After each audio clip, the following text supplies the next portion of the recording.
봄은 꽃의 계절입니다.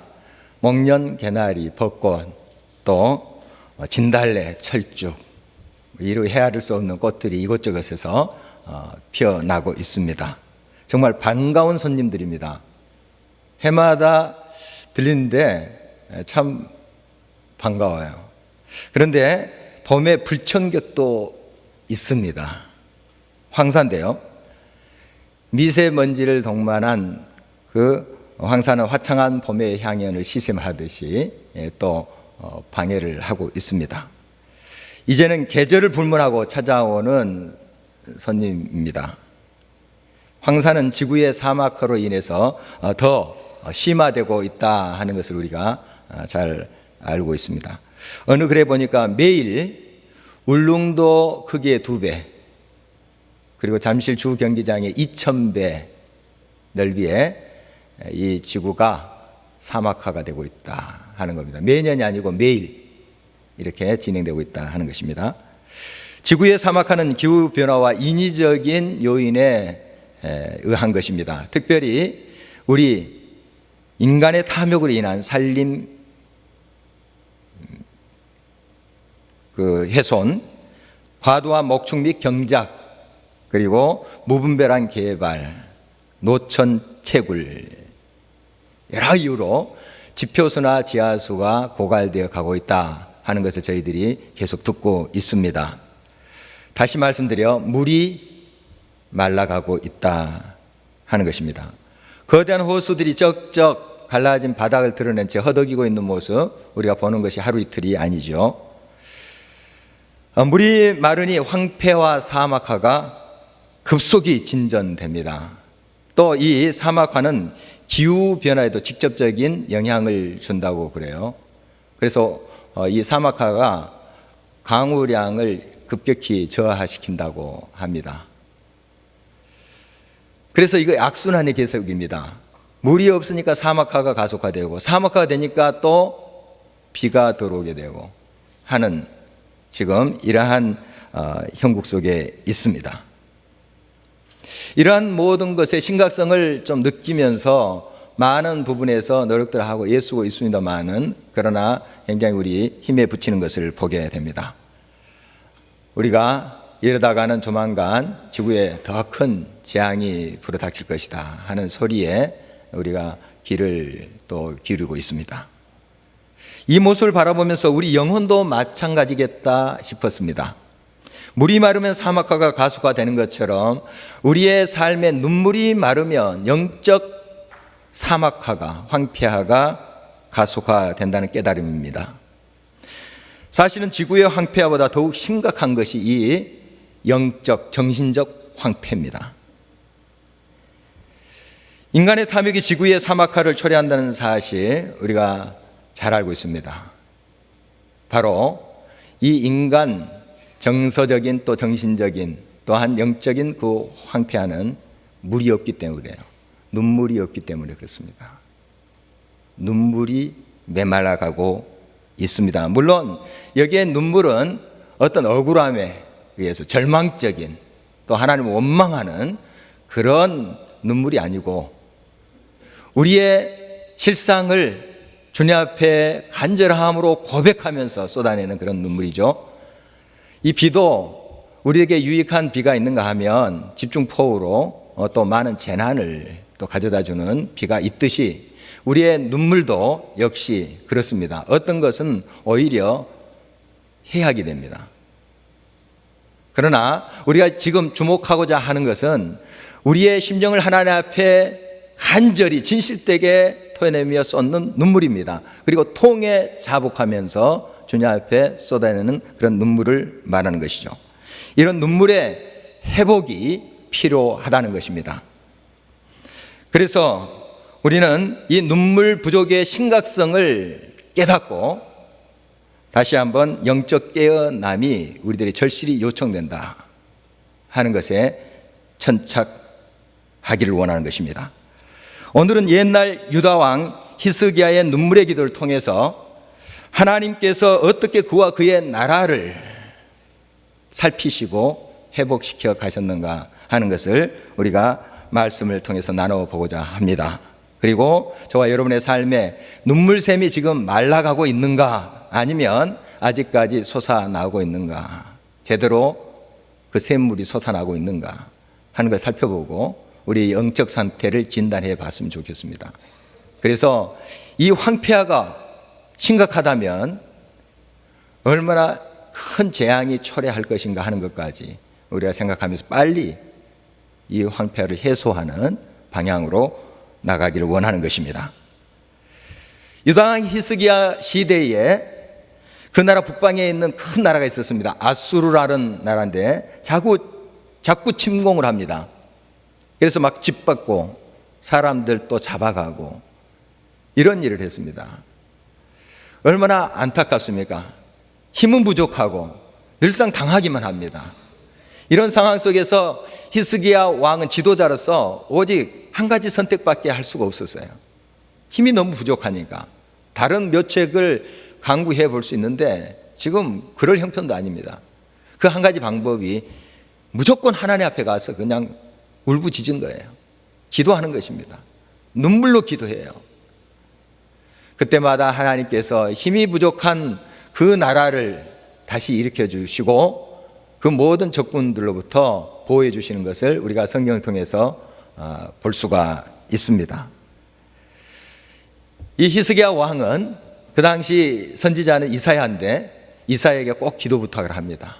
물론 이사야도 나라와 민족을 위해서 기도하는 사람이죠.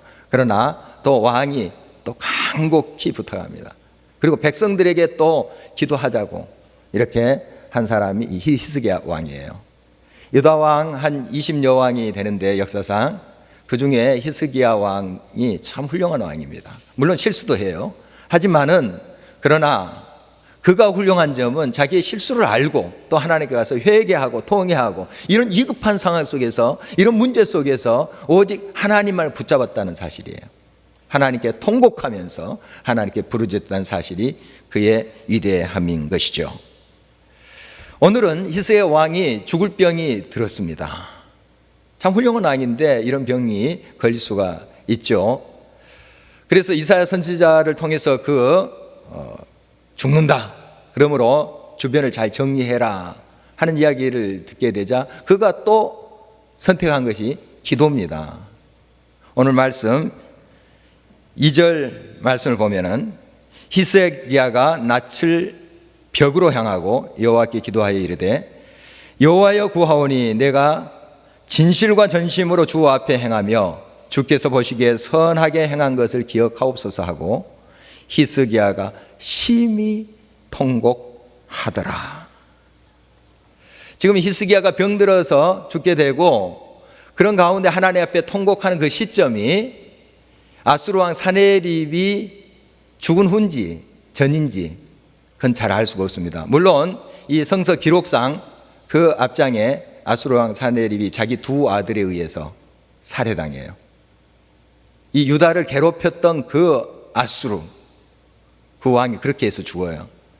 그 기록상은 그렇게 나와 있습니다. 그러나 역사의 기록을 보면 우리나라 역사도 그렇습니다. 쭉 기록해 가다가 어떤 특별한 사건이 있어요. 그건 그 안에 삽입해 놓는 겁니다. 이런 기술을 우리 성경에서도 볼 수가 있습니다. 그래서 순서상 정확히 어떤 시점인지 우리는 알 수 없어요. 그러나 분명한 것은 이거예요. 지금 아수르의 위협이 계속되고 있다는 거예요. 일단은 퇴각했습니다마는 또 언제 쳐들어올지 몰라요. 그런 상황이에요. 그런 그 위급한 상황 속에서 병이 들게 된 거예요. 죽을 병입니다. 그것도. 그래서 이 히스기야가 하나님 앞에 지금 나가서 울부짖고 기도하는 것입니다. 히스기야 왕 아들이 므낫세인데요. 므낫세 왕이 12살 때 등극을 합니다. 그러니까 앞으로 이제 히스기야의 기도를 들어주셔서 하나님께서 15년이라는 수명을 연장시켜줘요. 그런데 12살 된 아들이 등극하게 됐다는 것은 아들이 태어나기 전의 일이란 사실이죠. 계산해 보면. 어떻든 지금 세자도 없습니다. 왕위를 물려줄 사람도 없어요. 지금 중년인 이 또 나이예요. 나라의 일은 엄청나게 많아요. 나라가 평탄하고 안정돼 있다면 또 마음 편하게 갈 수도 있겠습니다. 그러나 계속 아수르가 위협을 하고 어떻게 될지 몰라요. 이런 상황 속에서 어떻게 훌쩍 떠날 수가 있겠습니까? 물론 병으로 죽는다는 건데 너무 안타까운 거예요. 그래서 이 히스기야가 기도하는 것은 좀 더 살아보기 위해서, 그리고 왕궁의 부귀 영화를 조금 더 누리다가 좀 가고 싶어서, 그래서 한 기도가 아니라는 사실을 제가 이렇게 정확하게 설명드린 것입니다. 정말 나라를 위해서, 백성을 위해서 이렇게 목숨 걸고 기도하는 것입니다. 낯을 벽으로 향해서 기도했다는 것은 바로 오직 하나님만 바라보며 기도했다 하는 것입니다. 다른 거 안 보겠다는 거예요. 하나님밖에 없습니다. 다른 어떤 것들을 향해서 내가 손 벌리지 않고 하나님만을 의지하겠습니다. 오직 주님입니다. 이런 의지의 표현인 것이죠. 여러분, 길을 갈 때나 또 이 일하실 때 늘 기도할 수 있습니다. 늘 그렇게 하나님과 교통하는 삶 되시길 바랍니다. 그러나 때로는 이렇게 하나님과 단둘이 있는 시간이 필요해요. 오직 당신밖에 없어요. 주님밖에 없습니다. 이런 의지의 편으로 한적한 곳을 찾아서 기도하는 것이 필요해요. 우리 예수님께서도 늘 성삼위일체 하나님과 동등된 분이신데 육신으로 오셨잖아요. 그래서 성부 하나님께 기도할 때 한적한 곳을 찾아가세요. 성경에 많이 발견할 수 있습니다. 한적한 곳에 가세요. 무엇을 의미합니까? 오직 성부 하나님께만 집중하겠다는 거예요. 이런 시간이 여러분 필요해요. 나는 내 삶이 기도야, 일하는 게 기도야. 물론 그렇게 되셔야 돼요. 그러나 따로 떼어서 하나님과 만나는 한적한 곳이 필요해요. 새벽 기도라든지 기도회라든지 또 여러분이 개인적으로 하나님과 만나는 그런 시간이 필요하다는 사실입니다. 이 히스기야는 오직 하나님밖에 없습니다. 다른 수가 없거든요. 저 엄청난 군대들 어떻게 해볼 도리가 없어요. 하나님밖에 없습니다 하고 이 벽을 향해서 기도를 하고 있는 모습입니다. 그리고 통곡했다. 소리를 내서 엉엉 울면서 기도했다는 겁니다. 소리 내서. 예루살렘에 가면 통곡의 벽이 있죠. 한 2000년 전에 무너진 것입니다. 그대로 역사적 자료로 놔둔 거죠. 그래서 그 앞에 가면 막 기도들을 하세요. 관광객들도 기도하시는데 그 돌로 이렇게 쌓아졌잖아요. 벽돌처럼 생긴 돌로 이렇게 쌓아졌는데 그런 돌 사이에 종이를 다 쑤셔 넣었더라고요. 뭐냐 했더니 기도 제목들이래요. 그리고 성경 구절도 있고 또 소원. 그러니까 예수님을 안 믿고 또 하나님 안 믿는 사람도 이제 거기 가서 소원을 적어서 이렇게 해서 뭔가 이렇게 빌고 그렇게 하더라고요. 통곡의 벽입니다. 그러나 그 중에 통곡하는 사람은 제가 보질 못했어요. 그냥 소원을 말해봐. 이 정도지. 정말 이 통곡하는 그 하나님의 백성들을 하나님께서 잊지 아니하십니다. 이 통곡도 정말 자기 자신을 통회하면서 간절함으로 진실되게 하나님 앞에 나아가는 그 간구를 지금 하나님이 우리들이 요청하고 있는 것입니다. 한나의 기도를 우리가 잘 기억하고 있습니다. 아들이 없었어요. 아들이 없었어요. 요즘이야 뭐 그렇게 큰 한이 아니 되겠습니다만은 우리 조선시대에도 상속할 아들을 못 낳는다는 거 여인들의 고통이었어요. 때로는 죽음보다 더 큰 고통이었어요. 이 당시에 유다도 마찬가지입니다. 너무너무 심했어요.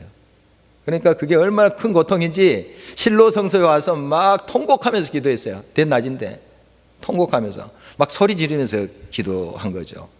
그러다 목이 쉬었어요. 그래서 나중에는 소리가 안 나니까 우물우물하면서도 막 간절합니다. 그때 이제 목사님이 제사장으로 했는데 그 당시에는 목사님이 엘리라는 사람이에요. 오더니 낮에부터 무슨 술 취하고 이 주정이냐 하면서 이야기하는 거예요. 얼마나 큰 상처가 되겠습니까? 지금 간절해가지고 하나님께 기도하는데, 그럴 정도로 하나님 앞에 막 몸부림치면서 기도했던 거예요. 하나님이 어떻게 응답하십니까? 잘 아시죠? 사무엘이라는 민족을 건지는 하나님의 신실한 아들을 그를 통해서 태어나게 하십니다. 응답해 주신 것이죠. 우리 예수님은 어떻게 하셨어요? 겟세마네 기도하실 때 정말 통곡하면서 기도하셨어요. 이 땀이 피가 되도록 기도를 하셨다고 하잖아요. 히브리서 기자는 이렇게 기록하고 있습니다. 5장 7절입니다. 그는 육체로 계실 때에 자기를 죽음에서 능히 구원하실 이에게 심한 통곡과 눈물로 간구와 소원을 올렸고 그의 경건하심으로 말미암아 들으심을 얻었느니라. 통곡했습니다. 예수님 통곡했어요. 소리 지르면서 기도했다는 겁니다. 엉엉 우셨어요. 우셨습니다. 히스기야는 왜 그렇게 눈물 범벅의 기도를 드렸을까요? 정말 그 눈물 쏟으면서 통곡하면서 그런 기도를 드렸을까요? 정말 백성을 이해한 것 아니겠습니까? 너무 간절했고 정말 진실되게 하나님 앞에 몸부림치면서 기도했습니다. 그리고 그 백성들을 위해서 기도한 것이죠. 그 증거가 나중에 이제 히스기야의 기도를 하나님께서 들어주시고 이사야를 통해서 응답을 해주세요. 이렇게 6절에 기록되어 있습니다. 내가 내 날에 15년을 더할 것이며 내가 너와 이 성을 아수르의 왕의 손에서 구원하고 내가 나를 위하여 또 내 종 다윗을 위함으로 이 성을 보호하리라 하셨다 하라. 이런 말씀을 봐서 단지 이 히스기야가 자기 목숨 좀 연장해 주십시오 이렇게 기도하지 않았던 거 알 수 있죠. 그 성을 내가 보호하리라. 예루살렘 민족 내가 보호하리라. 건져주겠다. 이걸 보아서 이 히스기야의 기도는 민족을 위한 기도였어요. 물론 자기 병 고치고 하는 것도 물론 포함됐겠죠. 그러나 이 백성 보십시오. 하나님 이대로 내가 이 상태에서 떠나면 어떻게 되겠습니까? 이 상황에서 하면서 기도했던 것을 우리가 능히 살펴볼 수가 있는 것입니다. 여러분 눈물의 기도를 하는데 자기의 욕망을 위해서 할 수도 있다 하는 사실을 여러분 유의하시기 바랍니다. 아까 비도 여러 가지 종류가 있듯이 우리에게 필요한 비, 농작물과 식수를 위한 비도 있는가 하면 재난을 일으키는 비도 있습니다. 여러분 기도도 마찬가지예요. 눈물의 기도도 마찬가지입니다. 지난 주에 우리 구역장 모임 때 한 집사님이 그런 자신의 이야기를 간증하셨어요. 한때 사업이 참 잘 됐습니다. 하루에도 뭐 1,000만 원 이상씩 매출이 올라가고 막 갈고루로 막 돈을 긁듯이 그렇게 수입이 좋았어요. 꿈이 생긴 거죠. 야망이 생긴 거예요. 내가 이 분야의 최고가 되리라. 하나님 이루어 주십시오. 그게 이제 기도 제목이죠. 여러분 소원을 또 위해서 기도할 수 있어요. 그러나 이제 근본적으로 그게 무슨 목적인지 그걸 우리가 늘 잊지 말아야 됩니다. 이제 퇴근을 어디로 했냐면 기도원으로 한 거예요. 100일을 작정하면서 100일 동안 얼마나 열심입니까? 그래서 막 부르짖고 기도하는 거예요. 하나님이 또 채워주십니다. 막 신이 났죠. 얼마 못 가더래요. 한순간에 걷어가시더래요. 한순간에. 그러면서 그 집사님 고백이에요. 그때 나의 기도는 욕망을 채우기 위한 기도였다. 물론 하나님께 열심을 드리고 그렇게 간절함으로 나가는 그거야 우리가 어떻게 또 평화할 수 있겠습니까? 그 간절함은 참 귀한 것이죠. 그러나 근본적으로 왜 내가 이렇게 눈물 흘리며 간곡히 부르짖으면서 기도하는가? 그 목적이 뭔가 하는 거예요. 이 대체 하나님의 영광을 오롯이 드러내기 위해서? 그건 아니었더라. 이런 고백이었어요. 여러분 주의하십시오. 여러분 하나님 앞에 간절히 기도하세요. 눈물로 기도하세요. 그러나 무엇을 위해서? 그 목적이 무엇인가? 분명해야 할 것입니다. 5절 말씀을 보면 이사야를 통해서 하나님께서 히스기야에게 이렇게 말합니다. 내가 내 기도를 들었고 내 눈물을 보았노라. 내 눈물을 보았노라. 여기서 눈물은 진실이에요. 진실 때에 기도한 겁니다, 히스기야가. 그리고 간절함이에요. 간절함이 없으면 어떻게 이런 눈물이 나오겠습니까? 너무 간절함이에요. 그리고 제일 중요한 것이 있습니다. 생명을 위한 것이에요. 생명. 이 백성을 살려주십시오. 이 백성을 구원해 주십시오. 생명을 위한 기도예요. 한나의 기도도 그렇고 예수님의 기도도 마찬가지입니다. 궁극적으로 생명을 위한 기도예요. 생명. 그래서 그 기도를 하나님께서 기뻐하시고 바로 응답해 주고 있는 것을 보게 됩니다. 여러분, 눈물은 생명이에요. 진실된 눈물, 그것은 생명입니다. 이런 말이 딱 퍼뜩 이렇게 내 머릿속에 또 떠오르더라고요. 눈물은 피 대신 흘리는 것입니다. 이런 눈물이 필요해요. 우리가 피를 흘릴 수 없잖아요. 어떻게 자해하고. 그건 또 하나님이 원하시는 것이 아니니까. 그러나 피를 흘리듯이 눈물을 쏟아야 되는 거예요. 그게 진실한 거고, 그것이 간절함이에요. 그것이 생명이에요. 피에 생명이 있어요. 피에 생명이 있어요. 여러분의 눈물이 피처럼 생명력이 있어야 돼요. 그리고 그 생명으로 다른 생명을 살려내야 됩니다. 그런 기도가 우리들에게 요청되는 것입니다. 특별히 우리 자녀들을 위해서 이 눈물이 필요합니다. 더 간절히 필요할 때입니다. 지금 얼마나 우리 다음 세대의 영적 갈증이 심한지 듣고 알고 있지 않습니까? 정말 그들의 정신세계, 영적 세계가 황폐하고 있습니다. 사막화되고 있어요. 물이 없기 때문에 그래요. 물이 마르고 있기 때문에 그래요. 우리의 눈물이 마르고 있기 때문에 그래요. 눈물샘에 근원이 말라가고 있어요. 여러분, 이것을 직시해야 됩니다. 우리 눈물, 진실되고 간절하고 생명을 살려내는, 생명이 있는 그런 눈물의 기도가 회복돼야 된다는 사실입니다. 우리 예수님께서도 십자가길을 가실 때에 여인들이 따라갔잖아요. 그래서 막 울었습니다. 갈릴리에서 온 여인들이죠. 막 울었어요. 그때 예수님께서 이런 말씀을 하셔요. 예루살렘의 딸들아, 나를 위하여 울지 말고 너희와 너희 자녀를 위하여 울라. 여러분, 지금 우리 자녀를 위해서 간절히 기도해야 될 때입니다. 이 다음 세대들 위해서 우리가 눈물 범벅에 기도를 올려야 될 때라는 사실입니다. 우리 교회 자녀에 의한 기도에도 있고요. 또 밤마다, 매일 밤마다 와서 또 기도하시는 분들이 계세요. 335 모여가지고 또 간절히 기도합니다. 대부분 여러 가지 기도 제목이 있겠지만 자녀를 위한 기도예요. 보면 수요 기도 때도 이렇게 우리가 같이 기도 제목을 나누면서 기도하잖아요. 그런 기도 시간에 보면은 많은 기도 제목이 있습니다만은 자녀들을 위한 기도가 많아요. 또 개별적으로 이렇게 기도 부탁을 받는 거 보면은 여러 사업의 문제, 건강의 문제도 있지만 자녀들을 위한 기도가 많더라고요. 여러분, 다 간절함은 있어요. 다 간절합니다. 간절함, 그거 가지고 하나님 앞에 눈물을 쏟아야 될 때라는 사실이에요. 눈물 쏟아야 됩니다. 이 물이 마르면 황폐하게 돼요. 황폐하게 되면 또 눈물샘이 말라버려요. 이런 악순환이 계속되기 때문에 그렇습니다. 여러분, 눈물 범벅의 기도는 반드시 응답돼요.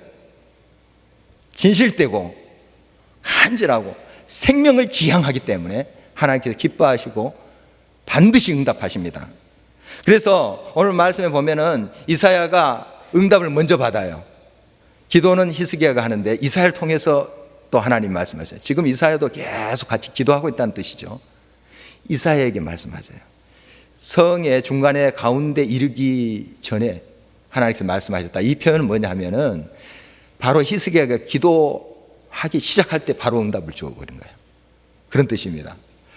바벨론의 그 유다 백성들이 이제 끌려가지고 나중에 이제 역사인데, 그때 다니엘이라는 선지자가 있었습니다. 하나님에 깨어있는 그 사람들은 정말 기도했어요. 하나님께서 또 약속해 주셨어요. 너희들이 또 고국으로 돌아오게 하리라 하는 약속이 있었어요. 그 약속 붙잡고 눈물로 기도한 사람들입니다. 이 하나님의 사람들이. 특별히 이제 다니엘에게 주신 말씀인데, 다니엘에게 이렇게 하나님께서 가브리엘 천사를 통해서 하신 말씀이에요. 다니엘 9장 23절입니다. 곧 내가 기도를 시작할 즈음에 명령이 내렸으므로 이제 내게 알리려 왔느니라. 너는 크게 은총을 입은 자라. 그런즉 너는 이 일을 생각하고 그 환상을 깨달을지니라. 너가 기도를 시작할 즈음에 이미 응답의 명령이 내려졌다 하면서 가브리엘이 전하고 있는 모습이에요. 여러분, 하나님 앞에 간절함으로 진실되게 생명을 지향하면서 생명을 건져내고 구원하고 살리기 위해서 여러분 하나님 앞에 나가서 눈물 범벅이 기도를 드려보십시오. 응답해요. 반드시 응답합니다.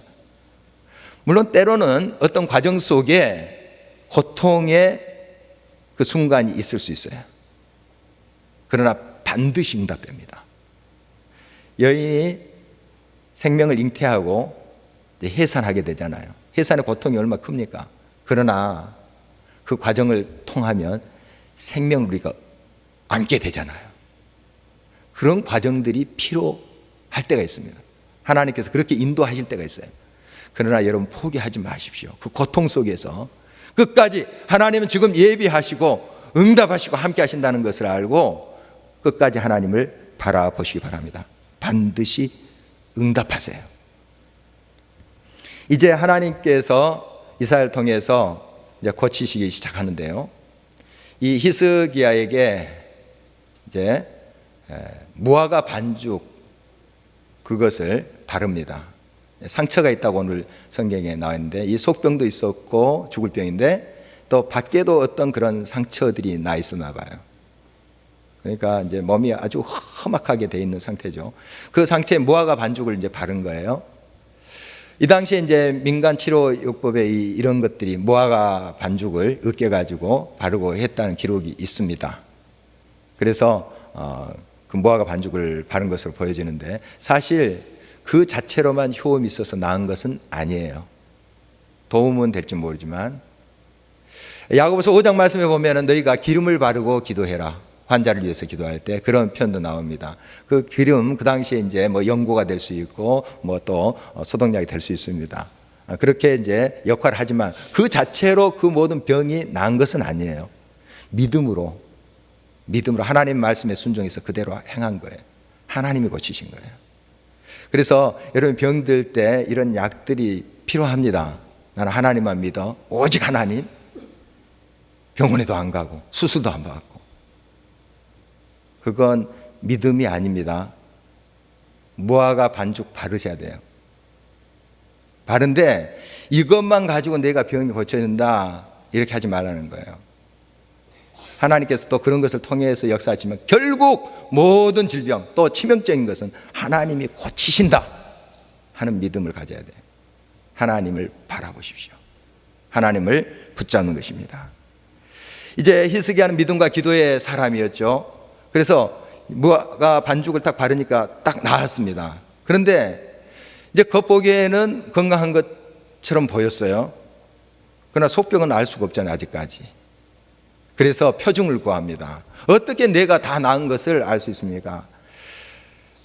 하나님께서는 이해하세요. 그런 부분 좀 믿음이 없는 것처럼 보이지만 이해하십니다. 눈물 범벅 기도를 드리는 그 진실함과 간절함으로 생명을 지향하면서 기도하는 사람들 이렇게 사랑으로 하나님께서 또 기다려주세요. 그래서 표징을 보여주세요. 어떤 표징이냐 하면은 해시계가 있는데 일형표죠. 해시계가 있는데 이 해시계가 앞으로 가는 게 아니라 뒤로, 원래는 이제 앞으로 쭉 이렇게 그림자를 따라서 가잖아요. 그림자를 만들면서. 근데 뒤로 가는 건 이건 자연현상과 안 맞는 거예요. 뒤로 가게 하세요. 그래서 확실하게 하나님께서 역사하시고 응답했다는 것을 보여주는 거예요. 이제 10도 물러가게 해서 15년을 더 수명을 연장해 주는 그런 응답을 받고 있습니다. 여러분, 눈물 범벅의 기도, 이것은 하나님의 응답을 반드시 받게 된다는 사실을 기억하십시오. 진실되고 간절하고 생명을 지향하는 눈물 쏟아서 하나님 앞에 기도하는 모든 것은 하나님이 반드시 응답하십니다. 서양에서는 그 어머니가 시집가는 딸에게 진주를 이렇게 선물해 줬다는 그런 기록을 보게 됩니다. 요즘 이야기는 아니고 옛날 옛적의 이야기입니다. 서양도 시집살이가 있습니다. 요즘은 이제 거의 없지만 오히려 이제 사위들이 그 척하살이를 이제 사위하고 그 장모하고 사이가 안 좋대요. 이제 장모님 모시고 사는 그러한 경우가 많기 때문에 어떻든 정말 이 오래된 때는 이 서양도 마찬가지였나 봐요. 그래서 시집살이 할 때 고달플 때 이것 좀 봐라 보면서 위로를 얻어라. 그리고 그렇게 견디면 너가 이 진주처럼 영롱하게 이렇게 내 삶이 또 될 것이다. 뭐 그런 교훈이라고 해요. 그래서 이 진주의 이름이 있습니다. Frozen Tears. 그러니까 얼어붙은 눈물 이런 뜻이에요. 이게 얼어붙은 눈물이다. 내 눈물이 이 진주와 같이 너의 삶을 보석처럼 빛나게 할 거야 하는 그러한 메시지인 것으로 보입니다. 이 진주 만들어지는 과정 많이 듣잖아요. 진주 조개 안에서 그 만들어지잖아요. 정말 그 모래알이 거치는 모래알이 들어가서 물론 다듬어지고 그 살갗을 통해서 그걸 다듬잖아요. 그래서 분비되는 게 네이커라는 이제 분비물인데 이게 이제 몇 년 동안 쌓여서 이제 진주가 된다는 이야기 많이 듣고 있습니다. 여러분, 고통의 순간이 있어요. 하나님의 말씀의 응답, 기도의 응답의 과정까지 그런 순간들이 있어요. 그러나 포기하지 마세요. 그 고통 때문에 절망하지 마세요. 끝까지 기다리며 여러분의 삶은 보석처럼 빛나게 될 것입니다. 하나님께서 아름답게 세워 가실 거예요. 여러분, 눈물 범벅의 기도가 요청됩니다. 하나님께서 여러분의 그 기도를 통해서 또한 이 땅을, 황폐한 이 땅을 살려낼 것입니다. 이 지구촌에 물이 말라가고 있습니다. 그래서 사막화가 급속히 진전되고 있습니다. 동시에 이 땅에 눈물샘이 말라가고 있습니다. 영적 황폐화가 급속히 진전되고 있습니다. 이걸 직시하면서 우리 다시금 눈물 범벅의 기도, 진실되고 간절하며 생명을 지향하는 기도의 회복이 있기를 간절히 바랍니다. 우리를 통해서 우리 가정, 우리 자녀들이 또 이 공동체가 이 한반도 지구촌이 다시 한번 생명으로 꼽히는 역사 있기를 주의 이름으로 축원합니다.